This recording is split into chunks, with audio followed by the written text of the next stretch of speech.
నమస్కారం. నా పేరు వసంతలక్ష్మి. నేను అమెరికాలో ఉన్న ఆర్య యూనివర్సిటీలో సంస్కృత విభాగంలో పనిచేస్తున్నాను.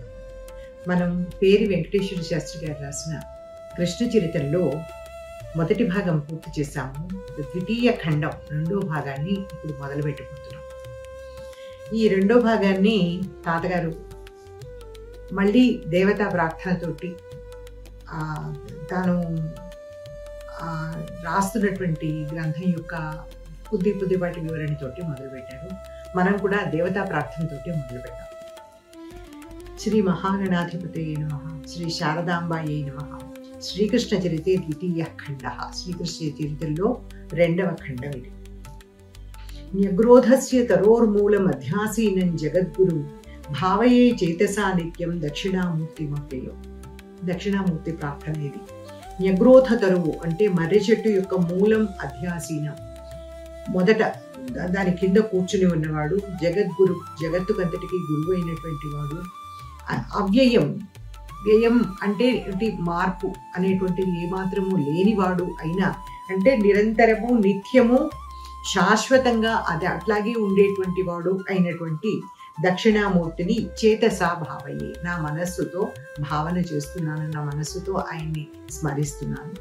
పరిత్రాణాయ సాధూనాం దుష్టానాం దమనాయ చ ద్వాపరాంతే యదుకులేవతీరణం భువి కేశవం ప్రణమ్య శిరసా కృష్ణం నివృత్తస్య గురోఃకులాత్ భ్రాత్రా సహ హరేస్తస్య చరితాని యథాక్రమం వర్ణీయంతేత్ర యథా గ్రంథం పావనాన్ని సచేతసాం భక్తానాం సుఖబోధాయ వెంకటేశేన ధీమత గౌతమాన్వయ జాతేన జగన్నాథస్య సూనునా జీయాదాచంద్ర తారార్కం ఇదం ఖండద్వయాత్మకం. ఇంకా ఇక్కడి నుంచి ద్వాపరాన్ పరిత్రాణాయ సాధూనాం, సాధువులని రక్షించడం కోసమే, దుష్టానాన్ దమనాయ చ, దుష్టులని శిక్షించడం కోసమై, లేకపోతే దుష్టులని నిగ్రహించడం కోసమై, వాళ్ళని అణిచివేయడం కోసమై, ద్వాపరాంతే ద్వాపర యుగంతాలు చివరి భాగంలో యదుకులంలో యదువంశంలో భువి అవతీర్ణం కేశవం ప్రణమ్య, భూలోకంలో అవతరించినటువంటి కేశవం ప్రణమ్య, కేశవుడు అంటే శ్రీమన్నారాయణుణ్ణి ప్రణమ్య నమస్కరించి, శిరస నమస్కరించి, కేశవం కృష్ణం ప్రణమ్య, కృష్ణం కూడా తీసుకోవాలి ఇక్కడ, కేశవుడైనటువంటి కృష్ణుణ్ణి శిరసా ప్రణమ్య, శిరస్సు వంచి నమస్కారం చేసి, గురోఃకులాన్ నివృత్తస్య భ్రాత్రా సహ హరేహి అంటే భ్రాత్రా సహ తన అన్నతో కలిసి, గురోహ కులాత్ తండ్రి యొక్క ఇంటి నుండి, కుల శబ్దానికి వంశము లేదా ఇల్లు అని అర్థం, క్యాస్ట్ అని కాదు, గురోః కులాత్ ఇంటి దగ్గర నుండి, ఇంట్లో నుండి, నివృత్తస్య బయటికి వచ్చేసినటువంటి, అంటే నందవ్రజంలో అప్పటిదాకా ఉండి ఆ నందవ్రజాన్ని విడిచిపెట్టి వచ్చేసాడు కదా, ఇది రెండో భాగం ఇంచుమించుగా ఆ కృష్ణుడి యొక్క జీవితంలో. కాబట్టి ఆ అన్నతో పాటుగా తండ్రి ఇంట్లోంచి బయటికి వచ్చేసినటువంటి తస్య హరేహి, ఆ హరి యొక్క చరితాన్ని, ఆయన యొక్క చరితములను, ఆయన చేసినటువంటి పనులను యథాక్రమం, యథాక్రమంగా ఆ పనులన్నీ ఒకదాని తర్వాత ఒకటిగా అత్ర వర్ణ్యంతే ఇక్కడ వర్ణించబడుతున్నాయి. ఎలా వర్ణించబడుతున్నాయి? యథా గ్రంథం, భాగవత గ్రంథంలో మూల గ్రంథంలో ఎలాగైతే ఉన్నాయో అదే క్రమంలో, అదే విధంగా, అదే పదాలతో వర్ణించబడుతున్నాయి. పావనాని, ఇవి ఎటువంటివి అంటే పావనాని చాలా పవిత్రమైనటువంటివి. వీటిని చెప్పుకోవడంలో, వినడంలో కూడాను మనకి ఎంతో పుణ్యం లభిస్తుంది. సచేతసాం భక్తానాం సుఖబోధాయ, ఎందుకు చేస్తున్నాను నేను ఈ పని అంటే భాగవత కథల్ని ఎంతో మంది ఎన్నోసార్లు మళ్ళీ చెప్తూనే ఉన్నారు. నేనెందుకు చేస్తున్నాను అంటే సచేతసాం భక్తానాం సుఖబోధాయ, సచేతస్కులైనటువంటి అంటే సహృదయులైనటువంటి ఆ భక్తులకి సుఖబోధాయ అంటే దాని మీద ఎంతో ఇష్టము, ఎంతో కోరిక ఉండేది, తెలుసుకోవాలి, చదవాలి అనేటువంటి కోరిక ఉండి, ఆ మూల గ్రంథం కఠినంగా ఉండడం వల్ల చదవలేకపోయి బాధపడుతూ ఉన్నటువంటి భక్తులు ఎవరైతే ఉన్నారో, కృష్ణ భక్తులు, వాళ్ళందరికీ సుఖబోధాయ, ఈ గ్రంథం తేలికగా అర్థం కావడం కోసమై వెంకటేశేన ధీమత గౌతమాన్వయ జాతేన జగన్నాథస్య సూనునా వర్ణ్యంతి. ఇవి కృష్ణుని యొక్క కథలు వర్ణించబడుతున్నాయి. ఎవరి చేత వర్ణించబడుతున్నాయి అంటే నేను అని ఉత్తమ పురుష వాడలేదు ఇక్కడ తాతగారు, వాడకుండా ప్రథమ పురుషలో వెంకటేశేన ధీమత. వెంకటేశుడు అంటే పేరు వెంకటేశ్వర శాస్త్రి గారు కదా, కాబట్టి వెంకటేశుడు ధీమత, ధీమంతుడైనటువంటి వెంకటేశుడు. ఈయన ఎలాంటి వాడు? గౌతమ అన్వయ జాతేన, గౌతమ గోత్రంలో పుట్టినటువంటి వారు. జగన్నాథస్య సున్న, జగన్నాథ శాస్త్రి గారి కుమారుడైన అటువంటి ఈయన చేత వర్ణించబడుతూ ఉన్నటువంటి ఈ గ్రంథము జీయాత్ ఆచంద్రతారార్కం ఇదం ఖండద్వయాత్మకం. ఈ ఖండద్వయాత్మకమైనటువంటి ఈ గ్రంథము ఆచంద్రతారార్కం అంటే ఎంతకాలమైతే చంద్రుడు నక్షత్రాలు సూర్యుడు ప్రకాశిస్తూ ఉంటారో లోకంలో అంతవరకు కూడా జియాత్ ఇది నిలిచి ఉండుగాక. ఇది ఎటువంటి గ్రంథము అంటే ఖండద్వయాత్మకం చరితం వాసుదేవస్య శ్రీకృష్ణస్య మహాత్మనః. మహాత్ముడైనటువంటి వాసుదేవుడైన వసుదేవ కుమారుడుగా జన్మించినటువంటి శ్రీకృష్ణుని యొక్క ఈ చరితం ఏదైతే ఉందో ఖండద్వయాత్మకం, 2 భాగాలుగా వర్ణించబడినటువంటిది. ఇది జియాత్ నిలిచి ఉండుగాక అని ఒక ప్రార్థనతోటి ఈ గ్రంథాన్ని మొదలుపెట్టారు. ఇక్కడి నుంచి కథలోకి వచ్చేద్దాం. రామకృష్ణయోగో మధురాం ప్రత్యాగమనం. బలరాముడు కృష్ణుడు వీళ్ళిద్దరూ కూడా సాందీపని అనేటువంటి గురువు దగ్గర 64 రోజుల పాటు విద్యని నేర్చుకుని, ఆ విద్యని నేర్చుకున్న దానికి గాను ఆ గురువు యొక్క గురుపత్ని కోరిక మీద వాళ్ళ ప్రభాస క్షేత్రంలో ఎప్పుడో సముద్రంలో మునిగి మరణించినటువంటి వాళ్ళ కుమారుణ్ణి తిరిగి తీసుకొచ్చి వాళ్ళకి అప్పగించి, ఆ రకంగా గురుపత్నికి గురువుకి ఒక గురుదక్షిణ సమర్పించి అప్పుడు వాళ్ళు మధురా నగరానికి తిరిగి వచ్చేసారు. ఆ కథ ఇప్పుడు చెప్పబడుతోందన్నమాట. ఏవం అనితర సాధ్యాం గురుదక్షిణాం గురువే సమర్ప్య తేన సాశీర్వాదం అనుజ్ఞాతః భ్రాత్రా సహ రథేన మధురాం ప్రాప్య భగవాన్ శ్రీకృష్ణః పాంచజన్యం దధమౌ. ఏవం ఈ విధంగా ఇంతకు ముందు చెప్పుకున్నటువంటి రీతిలో అనితర సాధ్య ఇతరులు ఎవరి చేత కూడా సాధించడానికి శక్యం కానటువంటి, ఇతరుల చేత సాధించడానికి శక్యమైన పని అయితే అది ఇతర సాధ్య అవుతుంది. ఇతర సాధ్య కానిది కాబట్టి ఇది అనితర సాధ్య. తను తప్ప మరి ఇంకెవరికి చేయడానికి అశక్యం కానటువంటి గురుదక్షిణాం గురవే సమర్ప్య. ఆ గురుదక్షిణని ఇంకెవరికి సాధించడానికి శక్యం కాని ఆ గురుదక్షిణని గురవే సమర్ప్య, గురువు గారికి సాందీపనికి ఆయన భార్యకి సమర్పించి తేన సాశీర్వాదం అనుజ్ఞాతః ఆయన చేత సాశీర్వాదం ఆశీస్సులతో పాటుగా అనుజ్ఞాతః ఇంటికి వెళ్ళడానికి అనుజ్ఞ ఇవ్వబడిన వాడైన శ్రీకృష్ణుడు భగవాన్ శ్రీకృష్ణ భగవంతుడైన శ్రీకృష్ణుడు భ్రాత్రా సహ రథేన మధురాం ప్రాప్య, భ్రాత్రా సహ అన్నతో కలిసి రథేన రథాన్ని ఎక్కి ఇంతకు ముందే చెప్పుకున్నాం కదా, అతిరంభసారథేన అని చెప్పి చాలా మహావేగం కలిగినటువంటి ఆ రథంతో మధురాం ప్రాప్య మధురా నగరాన్ని చేరుకుని పాంచజన్యం దద్మౌ. పాంచజన్యం అనేటువంటి తన శంఖాన్ని ఎక్కడ దొరికింది శంఖము? పంచజనుడు అనేటువంటి రాక్షసుని సంహరించిన తర్వాత అతనే శంఖంగా మారాడో లేకపోతే అతని శరీరంలో లభించిందో ఈ శంఖము. ఆ శంఖాన్ని పంచజనుడికి సంబంధించింది కాబట్టి పాంచజన్యము అని చెప్తారు. ఆ పాంచజన్య శంఖాన్ని దద్మౌ పూరించాడు, ఆ శంఖాన్ని ఊదాడనమాట.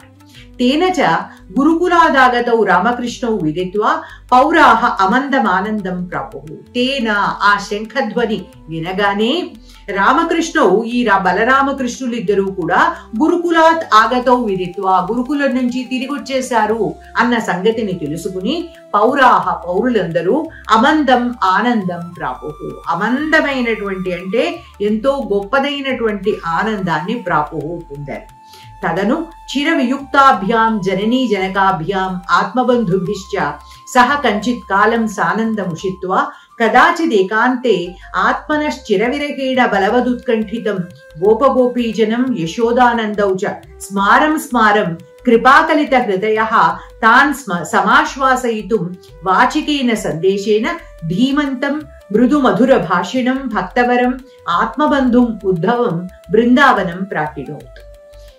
ఇక తదను ఆ తర్వాత చిరవియుక్తాభ్యాం, చిర అంటే చాలా కాలం నుంచి తన నుండి వియోగాన్ని పొంది ఉన్నటువంటి జననీ జనకాభ్యాం, తన తల్లిదండ్రులు దేవకి వసుదేవులు చిన్నతనం నుంచి తన్ని విడిచిపెట్టే ఉన్నారు.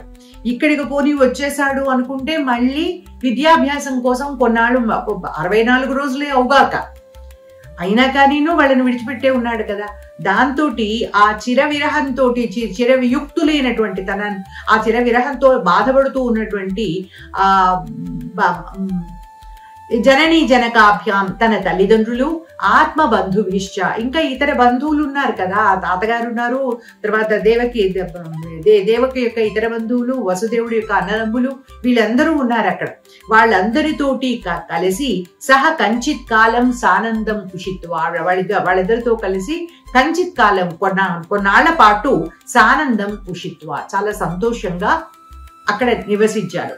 నివసించిన తర్వాత కదాచిత్ ఏకాంతే, ఒకరోజు ఏకాంతంలో తానొక్కడు ఉండగా, ఆయన అంటే వేరే వాళ్ళతో ఉన్నప్పుడు వాళ్ళతో మాటలు వాళ్ళతోటి కాలక్షేపము జరుగుతుంది. ఒంటరిగా ఉన్నప్పుడే కదా మన లోపల ఉన్నటువంటి భావాలన్నీ బయటకు వచ్చేది. అట్లా ఏకాంతంలో ఉండగా ఆత్మనః చిరవిరకీడ బలవదుత్కంఠితం గోపగోపీజనం యశోదానందౌచ స్మారం ఆయనకు ఒక్కసారిగా ఆ నందవ్రజము, అక్కడ జనులు, తన తల్లిదండ్రులు, ఆ కథలన్నీ జ్ఞాపకం వచ్చేసినాయి. ఆ జ్ఞాపకాలన్నీ ఒక్కసారిగా పైకి వచ్చేసినాయి. దాంతో స్మారం మళ్ళీ తలుచుకున్నాడు అవన్నీను. ఏమేమిటి తలుచుకున్నాడు? ఆత్మనః చిరవిరకేణ బలవదుత్కంఠితం గోపగోపీజనం, తను పొద్దున్న వెళ్లి సాయంకాలం వస్తేనే ఎంతకాలానికో వచ్చినట్టుగా బెంగగా తన వంక చూస్తూ ఉండేవాళ్ళు గోప స్త్రీలు, గోప పురుషులు కూడాను. ఈ ఎన్నాళ్ళైపోయింది తను వాళ్ళ దగ్గర నుంచి బయటకు వచ్చేసి, సంవత్సరాలు గడిచిపోతున్నాయి. కాబట్టి తన విరహంతో బలవదుత్కంఠితం ఎంతో బెంగ పెట్టుకుని ఉన్నటువంటి గోపగోపీజనం, ఆ గోపాలకులు, గోప స్త్రీలు వాళ్ళనందరినీ గుర్తు చేసుకున్నాడు. యశోదానందవు తన తల్లిదండ్రులు యశోదానందుడు వీళ్ళిద్దరినీ గుర్తు చేసుకున్నాడు. వాళ్ళని మాటిమాటికి తలుచుకుని కృపాకలిత హృదయ, వాళ్ళందరి మీద కృపతోటి ఆకలిత హృదయ నిండిపోయిన మనస్సు కలవాడై, భగవంతుడు ఆయనకి ఎవరి మీద బెంగలు అవి కలగవు, కానీ వాళ్ళు తన కోసం బాధపడుతున్నారు కదా అన్నటువంటి కృప వాళ్ళ మీద కలిగిందనమాట. దాంతో తాన్ సమాశ్వాసయితం, వాళ్ళందరినీ ఓదార్చాలి అని మనస్సులో సంకల్పించుకున్నాడు. వాళ్ళందరినీ సమాశ్వాసయితం ఓదార్చడం కోసమై వాచికేన సందేశేన, ఒక వాచిక సందేశం అంటే ఒక మాటలు, ఈ మాటలు వాళ్ళకి చెప్పు అని ఒక వాచిక సందేశాన్ని తాను వాళ్ళకి ఏమేం చెప్పదలుచుకున్నాడో అవన్నీ మాటలుగా చెప్పి, ఆ మాటలన్నీ మళ్ళీ వాళ్ళకి చెప్పడం కోసం, మళ్ళీ వాళ్ళకి చేరవేయడం కోసమై ఆ వాచిక సందేశంతో ధీమంతం మృదు మధుర భాషిణం భక్తవరం ఆత్మబంధుం ఉద్ధవం బృందావనం ప్రాకిణు. ఉద్ధవుణ్ణి ఎంచుకున్నాడు ఈసారి. ఉద్ధవుడు ఎవరు అంటే వసుదేవుడికి తమ్ముడు అవుతాడు. ఈయనకి బాబాయి వరస. ఈ బాబాయి వరస వాడైనటువంటి ఉద్ధవుణ్ణి పిలిచి, ఈ ఉద్ధవుడు ఎటువంటి వాడు? ధీమంతం, చాలా ధీమంతుడు, బుద్ధిమంతుడు. మృదు మధుర భాషిణం, మృదువుగా మధురంగా మాట్లాడగలిగిన వాడు, చాలా చక్కగా అవతల వాళ్ళ మనస్సు నొచ్చుకోకుండా మాట్లాడగలిగినటువంటి వాడు. భక్తవరం, తన యందు భక్తుడు. ఆత్మబంధువు, పైగా తనకి దగ్గర బంధువు. ఇలాంటి వాడైనటువంటి ఉద్ధవుణ్ణి ఆ వాచిక సందేశాన్ని ఇచ్చి, మా నాన్నకి ఇది చెప్పు, మా అమ్మకి ఇది చెప్పు, గోప స్త్రీలకి ఈ మాట చెప్పు, గోప జనులకి ఈ మాట చెప్పు అంటూ ఒక్కొక్కళ్ళకి ఒక్కొక్క సందేశాన్ని చెప్పి, ఆ సందేశాలతోటి ఆయన్ని బృందావనం ప్రాకిడు, బృందావనానికి పంపించాడనమాట. సచ రథేన ప్రస్థితః గచ్చన్ సాయం సమయే బృందావనోపాంత వనం ప్రాప్య గోచరణోద్ధత రజఃపుంజేన ప్రచ్ఛాదిత స్యందనః శనైః నందభవనం ప్రావిశత్. సచ, ఇంకా ఆయన కూడా కృష్ణుడు ఇచ్చినటువంటి సందేశాలన్నింటినీ తీసుకుని రథేన ప్రస్థితః, రథం ఎక్కి బయలుదేరి గచ్చన్, ప్రయాణం చేశాడు. పగలంతా ప్రయాణం చేస్తూ, పొద్దునే ఏ తెల్లవారుజామున బయలుదేరి ఉంటాడు. పగలంతా ప్రయాణం చేసి సాయంకాలానికి బృందావనోపాంత వనం ప్రాప్య, బృందావనానికి దగ్గరలో ఉన్నటువంటి ఒక వనం ఒక వనం అంటే ఒక చిన్న అడవి అనుకోవచ్చు, చిట్టడవి, లేకపోతే ఒక ఉద్యానవనం, దాన్ని ప్రాప్య చేరుకున్నాడు. ఆ సమయానికి ఏమవుతోంది, గోచరణోద్ధత రజఃపుంజేన ప్రచ్ఛాదిత స్యందనః. ఈ బృందావనంలోకి, అడవిలోకి మేయడానికి వెళ్ళినటువంటి ఆవుల మందలన్నీ వెనక్కి తిరిగి వస్తున్నాయి. వెనక్కి తిరిగి వస్తూ ఉంటే సాయంకాలం గోధూళి వేళ కాబట్టి ఈ వెనక్కి తిరిగి వస్తూ ఉన్నటువంటి గోవుల యొక్క చరణ ఉద్ధతేన, ఆ వాటి తలుపు పాదాల తాకిడికి, గిట్టల తాకిడికి పైకి లేచినటువంటి రజఃపుంజేన, దుమ్ము యొక్క సమూహంతో, చాలా పెద్ద దుమ్ము లేస్తోంది. వేల కొద్ది ఆవులు వస్తూ ఉంటే లోపలికి ఎంత దుమ్ము లేస్తుంది చెప్పండి. అంత దుమ్ముతోటి ప్రచ్ఛాదిత స్యందనః, ఈ తాలూకు రథం మొత్తం కప్పుబడిపోయింది అనమాట. వీటన్నింటి గోధూళితో నిండిపోయిన, కప్పివేయబడినటువంటి స్యందనం కలవాడై, రథం కలవాడై, శనైహి నందభవనం ప్రావిశత్. శనైహి మెల్లమెల్లగా ఆ మందలు వెళ్తూ ఉంటే మందల వెనకాలే మెల్లిగా బయలుదేరి నందభవనం ప్రావిశత్, నందుడి యొక్క భవనాన్ని, ఆయన యొక్క ఇంటిని ప్రవేశించాడు. నందోపి తం చిరాత్ ప్రత్యాగతం కృష్ణమివ గాఢమాలింగ్య యథార్హం సంపూజ్య మజ్జన భోజనాదిన అపగతాధ్వశ్రమం సుఖోపవిష్టంతం ఉపసృత్య అపినామ పుత్రేణ అపనీత కంసభయః మత్ప్రియసఖః వసుదేవః కుశలీ. అపినామ శ్రీకృష్ణః గోపగోపీజనం గోగణం పితరా వావాం కాళిందీతీర వనాని చ స్మరతి. అపినామ కదాపి ఇహ జన్మని తన్ముఖ పంకేరుహం పశ్యేమ ఇత్యుక్త్వా తేన కృతాని వివిధాన్యద్భుత కర్మాణి ప్రాఖ్యాప్య బాష్ప పర్యాకులేక్షణో బభూవ. ఇక ఈయన వచ్చిన తర్వాత వెంటనే ఈయన్ని నందుడు చాలా ప్రేమగా రిసీవ్ చేసుకున్నాడనమాట. నందః అపి, నందుడు కూడా తం, ఈ ఉద్ధవుణ్ణి చిరాత్ ప్రత్యాగతం కృష్ణమివ గాఢమాలింగ్య, చాలా గాఢంగా ఆలింగనం చేసుకున్నాడు. ఎలా అనిపించిందంటే కృష్ణుడిని దగ్గర నుంచి వచ్చాడు కాబట్టి కృష్ణుడే వచ్చాడేమో. చిరాత్ ప్రత్యాగతం, ఎంతో కాలం తర్వాత తిరిగి ఇంటికి వచ్చినటువంటి కృష్ణుణ్ణి తాను ఎలా గాఢంగా కౌగులించుకుంటాడో అంత ప్రేమతో గాఢంగా ఆలింగనం చేసుకుని యథార్థం సంపూజ్య, ఆయనకి ఏ విధమైనటువంటి స్వాగత సత్కారాలు నెరపాలు వచ్చినటువంటి వాడికి ఆ విధమైనటువంటి స్వాగత సత్కారాలతో సంపూజ్య అతన్ని పూజించి మజ్జన భోజనాదిన అపగతాధ్వశ్రమం సుఖోపవిష్టంతం ఉపసృత్య. ఇంకా తర్వాత వచ్చి రాగానే ఏం మాట్లాడతారు, అలసిపోయి వచ్చి ఉంటాడు కదా, అలసట తీరాలి కదా, అందుకోసమని పైగా ఒళ్ళంతా దుమ్ము, గోధూళి ఒళ్ళంతా పట్టేసింది కదా, దాంతో ముందర స్నానం చెయ్యాలి. ఆ తర్వాత భోజనం చేశాడు ఈయన ఉద్ధవుడు. ఈ మజ్జన భోజనాదులు, ముందర స్నానం చేస్తేనే సగం బడలిక తీరుతుంది, భోజనం చేసేసరికలా పూర్తి బడలిక తీరిపోతుంది. ఆ అపగత అధ్వశ్రమం, ఈ అధ్వశ్రమ అంటే ఏమిటి, దారి పొడుగుతా ప్రయాణం చేయడం వల్ల వచ్చినటువంటి శ్రమ ఏదైతే ఉందో అది అపగతమైపోయింది, పూర్తిగా తీరిపోయింది అనమాట.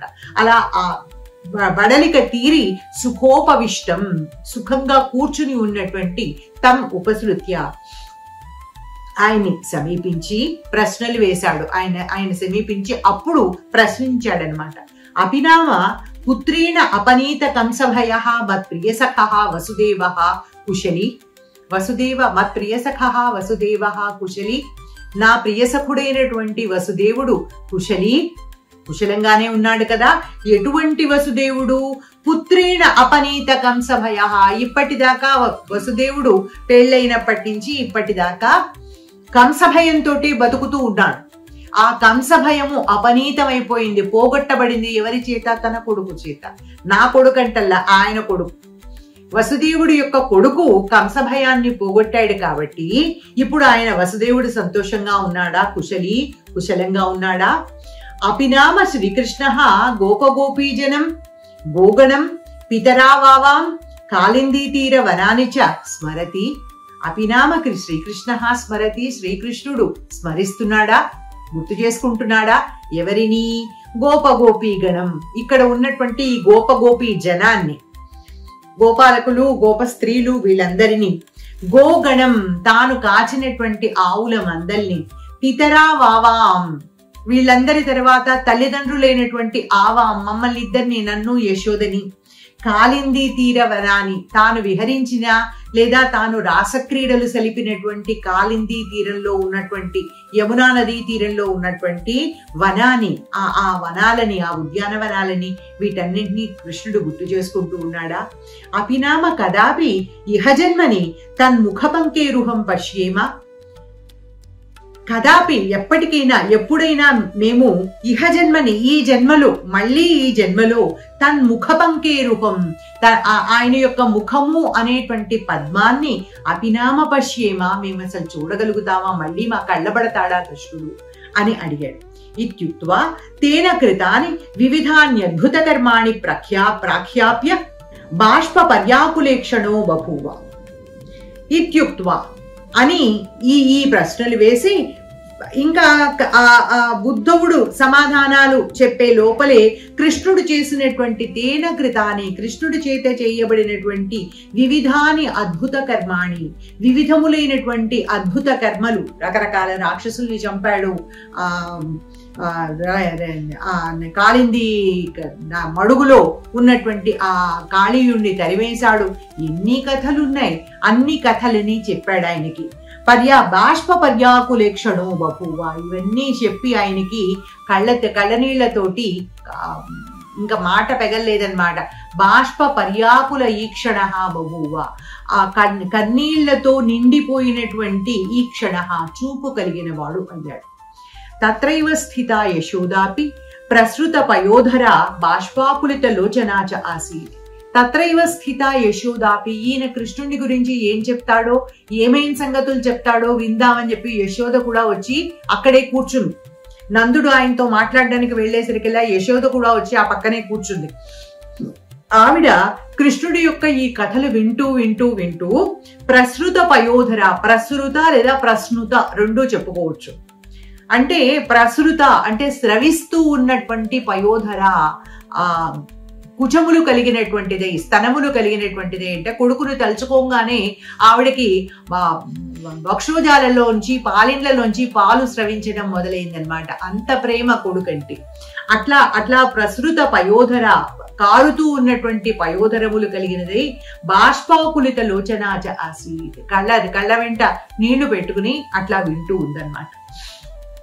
తాదృశౌతౌ అచిరాదేవ శ్రీకృష్ణః సమాగత్య వాం సంభావయిష్యతి ఇత్యుక్త్వా మధురాలాపైస్తౌ సమాశ్వాస్య సుష్వాప.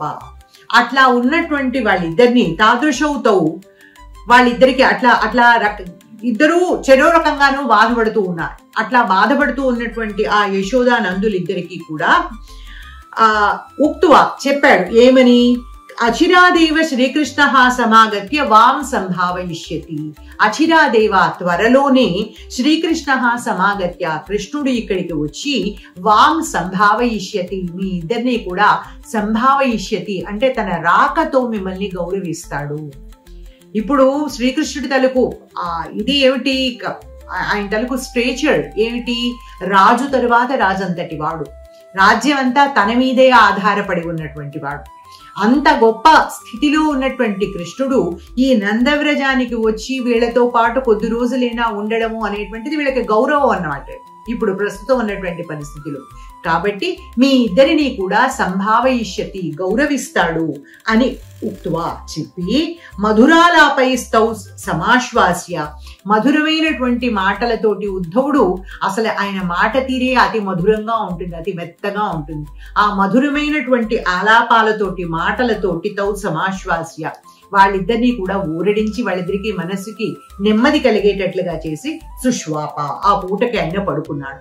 ప్రభాతేచ దధి మంథన శబ్దేన ప్రతిబోధితం కృత ప్రాతరనుష్ఠానం రహస్యస్థితం ఉద్ధవం ఉపసృత్య గోపాంగనాః ఆత్మనః విస్తృతవంతం శ్రీకృష్ణముద్దిశ్య బహుధా వ్యలపన్. ప్రభాతే మరుసటి రోజు పొద్దున్నే ఈయన దధిమంథన శబ్దేన ప్రతిబోధితం, ఈయన ఉద్ధవుడు ప్రతిబోధితం నిద్రలేచాడు. ఆయన మథురా నగరంలో ఉంటే పొద్దున్నే ఊదేటువంటి బాకాలు వాటితోటి లేచేవాడు. కానీ ఇక్కడ ఆ బాకాల తాలూకు దుందుబుల్ తాలూకు శబ్దాలు వినిపించవు. ఇక్కడ వినిపించే శబ్దం ఏమిటయ్యా, గట్టిగా వినిపించే శబ్దం ఏమిటి అంటే దధివంధన శబ్దేనా, పెరుగు చిలికేటువంటి శబ్దం. పొద్దున్నే వెన్న చిలుకుతూ ఉన్నటువంటి, పెరుగు నుంచి వెన్న తీయడం కోసం చిలుకుతూ ఉన్నటువంటి ఆ శబ్దంతో ఆయన ప్రతిబోధితం, నిద్ర లేచాడు. కృత ప్రాతరనుష్ఠానం, తన తలుగు ప్రాతరనుష్ఠానం ఏదైతే ఉందో, పొద్దున్నే చేసుకోవాల్సినటువంటి సంధ్యావందనాది కర్మలు ఏవైతే ఉన్నాయో వాటన్నింటినీ పూర్తి చేసుకున్నాడు. పూర్తి చేసుకుని రహస్య స్థితం, తానొక్కడే కూర్చున్నాడు. అంటే ఈ గోపగోపి స్త్రీలందరూ, గోప స్త్రీలు ముఖ్యంగా తన దగ్గరికి వస్తారు అన్న సంగతి ఆయనకి తెలుసు. నేను గడిచినటువంటి రాత్రి, ఈ రాత్రి వేళ రాలేక ఆగారు అన్న సంగతి కూడా ఆయనకి తెలుసు. దాంతో వాళ్ళకందరికీ కృష్ణుడు చెప్పిన సందేశం చెప్పడం కోసం ఆయన ఒక ఏకాంత ప్రదేశంలో కూర్చున్నాడు అనమాట. రహస్య స్థితం, రహస్యంగా అంటే రహస్యంగా అని కాదు, ఏకాంత ప్రదేశంలో స్థితం కూర్చుని ఉన్నటువంటి ఆ ఉద్ధవం ఉపసృత్య, ఉద్ధవుణ్ణి సమీపించి గోపాంగనా, గోప స్త్రీలందరూ ఆత్మనః విస్మృతవంతం, ఆత్మనః తమను విస్మృతవంతం, మరిచిపోయినటువంటి, అంటే ఆయన మరిచిపోలా, ఆయన మరిచిపోయాడు అని వీళ్ళందరూ అనుకుంటూ ఉన్నారు. తమని మరిచిపోతేనే కదా ఇంతకాలం మళ్ళీ తిరిగి రాకుండా ఇలా గడిపేస్తాడు అని కోపంగా ఉంది వాళ్ళకి. విస్మృతవంతం శ్రీకృష్ణ ఉద్దేశ్య, ఆ శ్రీకృష్ణుని గురించి బహుధా వ్యలపన్, ఎన్నో విధాలుగా వాళ్ళందరూ వ్యలపన్, శోకించారు, బాధపడ్డారు. తా అపి శ్రీకృష్ణ సందేశేన మధురాలాపైశ్చ ఆశ్వాస్య సహా ఉద్ధవః తత్ర గోపాంగనాభిః నిరంతరం జేగీయమానాః శ్రీకృష్ణలీలాః శృణ్వన్ కతిచన మాసానుషిత్వా నందేన అభ్యనుజ్ఞాతః గోపాంగనాభిః దత్తం ప్రతిసందేశమపి గృహ్ణన్ మధురాం ప్రాప్య రామకృష్ణాభ్యాం ఉగ్రసేనాయ చ నందేన ప్రత్యేకం దత్తాన్యుపాయనాని గోపీజన సందేశం శ్రీకృష్ణాయ న్యవేదయత్. ఇక ఇట్లా తాహ అపి, వీళ్ళందరూ కూడా కృష్ణుడు ఇలా చేసేవాడు, అలా చేసేవాడు, ఇవాళ మమ్మల్ని మర్చిపోయాడు, ఇంకా మమ్మల్ని వదిలిపెట్టేసి అక్కడే ఉండిపోయాడు, ఇట్లాంటి మాటలన్నీ మాట్లాడుతూ ఉంటే వాళ్ళకందరికీ కూడా తాహ అపి, ఆ స్త్రీలను కూడా శ్రీకృష్ణ సందేశేన, శ్రీకృష్ణుడు పంపించినటువంటి సందేశాన్ని వాళ్ళకి చెప్పాడు. చెప్పి అక్కడి నుంచి వాళ్ళు ఇంకా ప్రశ్నలు వేస్తూ ఉంటే మధురాలాపైశ్చ ఆశ్వాస్య, మధురమైనటువంటి మాటలతో, కృష్ణుడేవి ఖాళీగా లేడమా, ఇన్ని పనులు చేస్తున్నాడు, దాంతో ఆయనకి కదలడానికి అవకాశం లేకపోయింది, ఖాళీ దొరకగానే వస్తాడు, ఇలాంటి మాటలన్నీ చెప్పి సహా ఉద్ధవః వాళ్ళందరినీ ఆశ్వాసనం చేశాడు, వాళ్ళందరినీ ఊరడించి తత్ర గోపాంగనాభిః నిరంతరం జేగీయమానా కృష్ణ లీలాః శృణ్వన్. ఇంకా అక్కడ కొన్నాళ్ల పాటు ఉన్నాడు ఆయన, కొద్ది రోజుల పాటు నందవ్రజంలోనే ఉండిపోయాడు. సంతోషం కలిగింది అక్కడ ఉండడానికి ఆయనకి, దాంతో అక్కడ ఉండిపోయాడు. అక్కడ ఉండడంలో ఆయనకి కలిగిన సంతోషం ఏమిటి అంటే గోపాంగనాభిః, ఈ గోప స్త్రీలందరి చేత నిరంతరం, ఎల్లప్పుడూ, ఏ క్షణంలో అయినా సరే వినిపించేటట్లుగా జేగీయమానా, గానం చెయ్యబడుతూ ఉన్నటువంటి, నిరంతరము గానం చెయ్యబడుతూనే ఉన్నటువంటి కృష్ణలీలాః శృణ్వన్, కృష్ణలీలలన్నింటినీ శృణ్వన్, వింటూ ఉన్నాడు. ప్రతిరోజు వాళ్ళు ఏ పని చేస్తున్నా కృష్ణుడు గురించి పాటలు పాడుకుంటూనే చేస్తారు. చల్ల చిలికినా అదే పని, వెన చేసినా అదే పని, ఇంట్లో వంట చేసుకుంటున్నా అదే పని, పిల్లల్ని ఆడిస్తూ ఎత్తుకుని వాళ్ళని చూసుకుంటున్నా అదే పని. ప్రతి క్షణము వాళ్ళ నోటి వెంట కృష్ణనామం అట్లా వస్తూనే ఉంటుంది.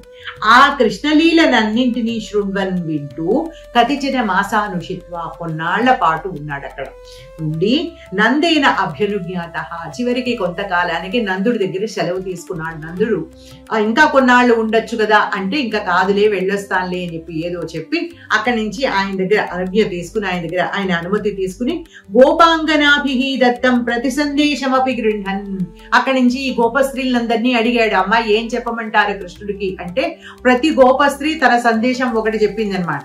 ఈ గోప స్త్రీలందరి చేత చెప్పబడినటువంటి ప్రతి సందేశాన్ని, కృష్ణుడు పంపించిన సందేశానికి ప్రతి సందేశాన్ని, ప్రత్యుత్తరాన్ని కూడా గృహ్ణన్, స్వీకరించి మధురాం ప్రాప్య, మధురా నగరానికి చేరుకున్నాడు.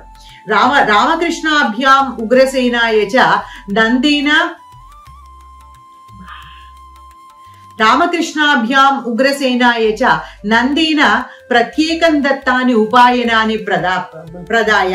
ఇంకా బలరామకృష్ణుల కోసము ఉగ్రసేనుడు, ప్రస్తుతం రాజు ఉగ్రసేనుడు కదా, అందుకోసం ఉగ్రసేనుడి కోసము నందుడు ఎవరికి వాళ్ళకి విడివిడిగా దత్తాని ఉపాయనాని విడివిడిగా ఆ కానుకలు పంపించాడనమాట. ఆ పంపించినటువంటి కానుకలన్నింటినీ కూడా ఎవరి కానుకని వాళ్ళకి అందజేసి గోపీజన సందేశం శ్రీకృష్ణాయ న్యవేదయతి. కోప స్త్రీలందరూ చెప్పినటువంటి సందేశం ఏదైతే ఉందో అది కృష్ణుడికి ఒక్క అక్షరం కూడా పొల్లుపోకుండా కృష్ణుడి కూడా నివేదించాడు. అలా చెప్పగలడు కాబట్టే ఉద్ధవుణ్ణి పంపించాడనమాట కృష్ణుడు. ఇవాళకి ఈ కథని ఇంతటితో ఆపుదాం. స్వస్తి.